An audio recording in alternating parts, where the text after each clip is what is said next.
Hi, I am MD Hasan presenting our paper LLM-GEm, Large Language Model Guided Prediction of People's Empathy Levels Towards Newspaper Article.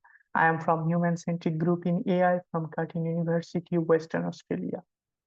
So let's start. So first of all, let's talk about the problem we are solving. We are talking about predicting people's empathy levels reading newspaper articles. So people read newspaper articles and then they write essay about it in addition to some answer to some standard questionnaire, which provides us the empathy score.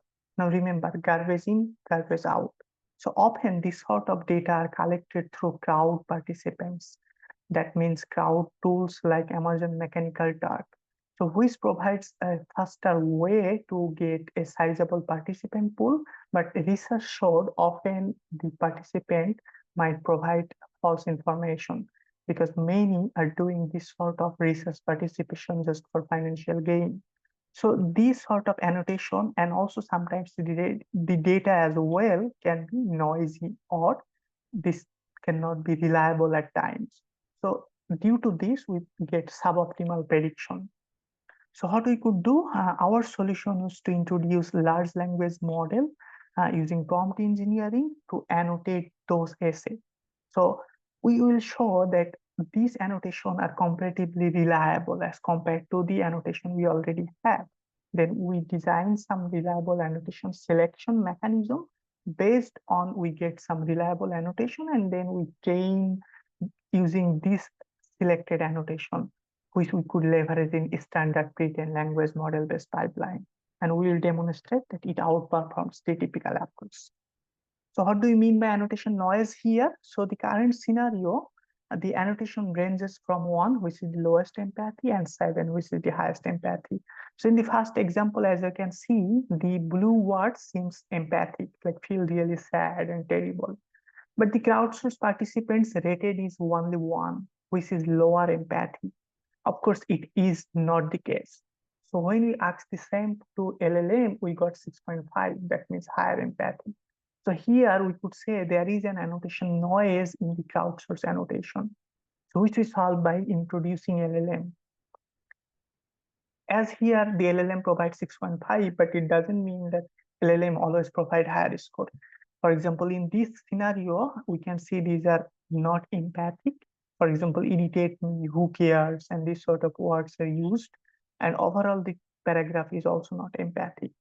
Here, the crowdsource and LLM annotation are both matched. Both said these are not empathic. So overall, these are the histogram of the annotation difference between the GPT, the LLM that we used, and the crowdsourced.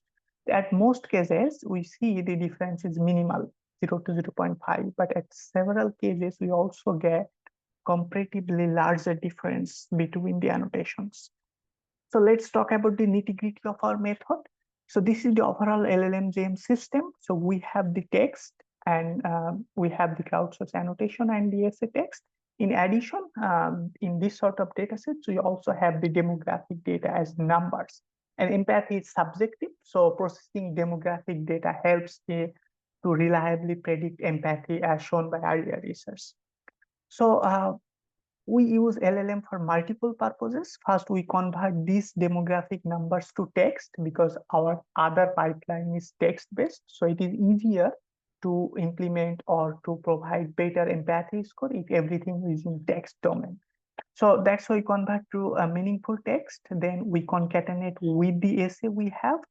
Then we ask LLM to annotate these concatenated text. So we get the LLM annotation here, and we design some annotation selection mechanism, and then we select the reliable annotation. So based on this reliable annotation, now we can train a standard prediction model, for example, a Roberta PLM model. Roberta PLM followed by some multi-layer perceptron to provide the empathy score. And it could be regression task, classification task. For the dataset we worked on, it's a regression task. And our code and data are publicly available at this link. So please feel free to check it out. Now, how we specifically leveraged LLM? So we provide those numerical data, for example, sex and income and other demographic data. And we construct a prompt and we ask LLM to provide meaningful sentences. And to reduce annotation noise, so we adopt a few short prompt mechanism. So we provide some verified and reliable annotation in addition to the text we want to annotate, so that the LLM could provide us consistent annotation style. And we use those prompt to ask LLM to annotate, and we get the LLM annotation. Then we reduce the annotation noise based on this formula, where alpha is the annotation selection threshold, we could say, and we manually vary that annotation selection threshold.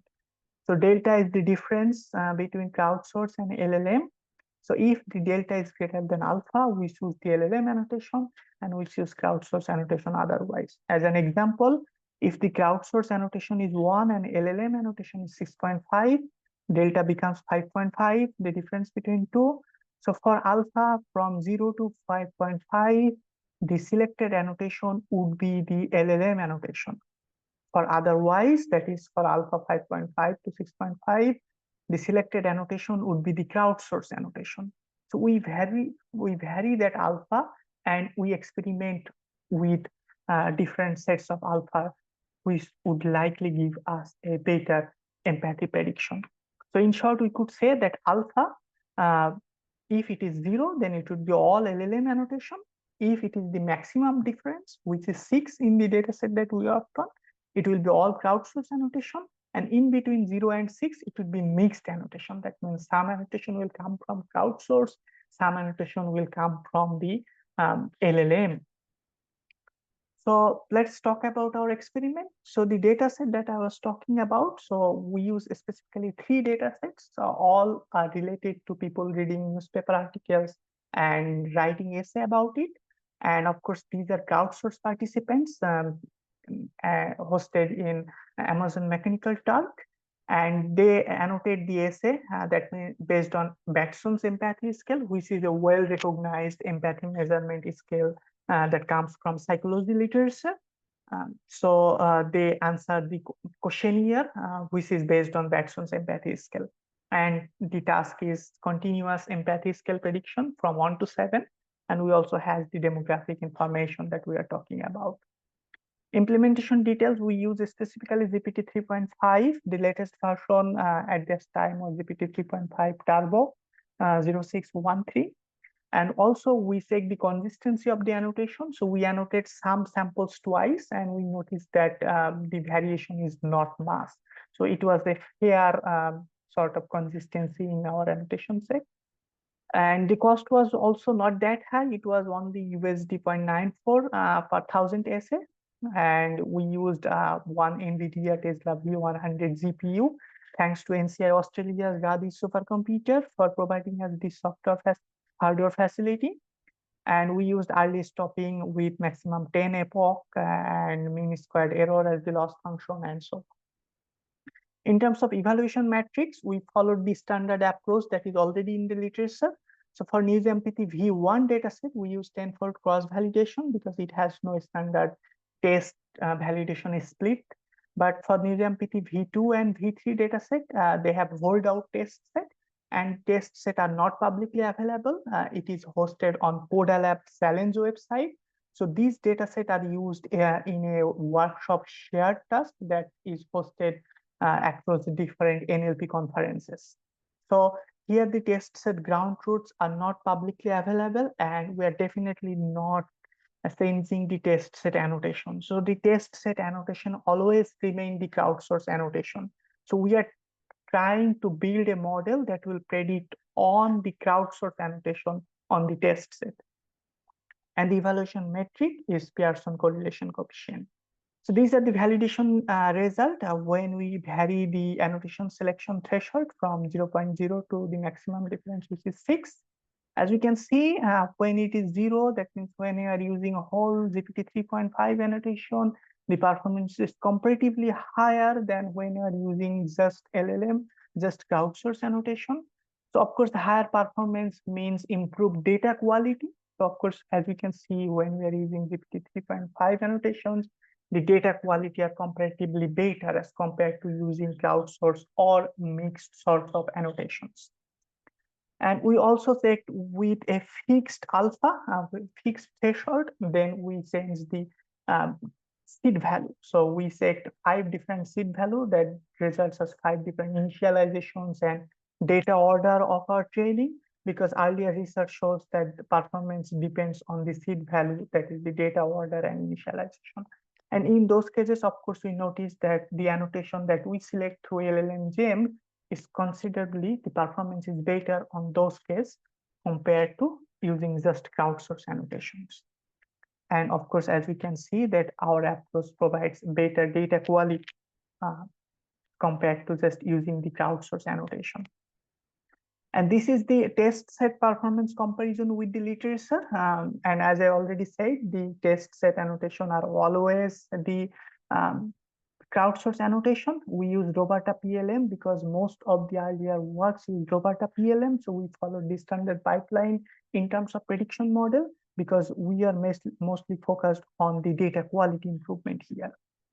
And as we noticed that LLM-GEm significantly outperformed at NewsEmpathy V1 dataset, and also in the V3 dataset, it also outperformed the state-of-the-art models, even if those models are standard bulky ensembles like multiple pre-trained language model here, as we can see. In the V2 dataset, unfortunately, the performance is not the state-of-the-art, but it is close enough. The plausible reason that we can anticipate is the noisy test set annotation, because as you notice that the annotation are comparatively noisy, but we couldn't or we didn't remove the improve the test set annotation because we are testing on the crowdsourced data. And these are the ablation study by varying input. As we can see, when we remove the LLM and we tested with including the demographic information as text, as numbers, and so on, and we noticed that including those demographic information improves the performance. So that's why at the end we ended with demographic information both at text and numbers. And when we fixed on that, we also verified with using only V3 data set as the training set, or combination of V2, V3, or using augmentation as well. And we noticed that this is the best setup in the current scenario. So we proceeded with this setup at the very end, as you can see here. And the limitation, as I said, the manual annotation selection threshold and the SOTA are not being SOTA on V2 dataset. And another thing that these data sets are kind of similar. So of course, our next experiment could be in another type of data set. And we could also train or fine-tune LLM as the prediction model. And we could also experiment with beta loss function. So in summary, we solved the annotation noise issue in crowdsourced data set. So we worked with NewsEmpathy data set. Then we use LLM for demographic text conversion, refreshing, and annotation. We minimize annotation noise based on the threshold, which gives us different sorts of annotation on its mixed annotation. We use Roberta MLP as the prediction model. And finally, we provide the state-of-the-art performance in V1 and V3 data set. So thank you for your time in this presentation. Have a good day.